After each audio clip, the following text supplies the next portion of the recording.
ସେ ବହୁତ କଷ୍ଟରେ ଗଲା ବେଳକୁ ବାଉଙ୍ଗିଟି ଭାର ଓଜନ ହେଲା। କହିଲେ ବା ଏ ବାଉଙ୍ଗିଟା କଣ ଏତେ ଓଜନ ହେଲାଣି? ମୁଁ କଣ ଏତେ ବଡ ଭୁଲ କଲି ଯୋଉଟାକି ମୁଁ ଆଉ ଟେକି ପାରିଲା ବେଳେ ଶକ୍ତି ନାହିଁ। ମୁଁ ବୁଢା ଲୋକ ଚାଲିବି କେମିତି? ହଉ ପ୍ରଭୁ ତମେ ମତେ ପଠାଅନ, ବାଟ ଦେଖାଅ।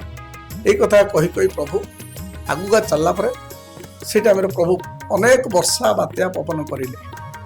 ପବନ କରିବା ଏଥର ଝଡ଼ ସୃଷ୍ଟି ହେଲା। ତଥାପି ହର ହର ମହାଦେବ କହି ପ୍ରଭୁକୁ ଡାକି ଚାଲିଥାନ୍ତି। ପ୍ରଭୁ ସେଇଠି ଦେଖାଦେଲେ।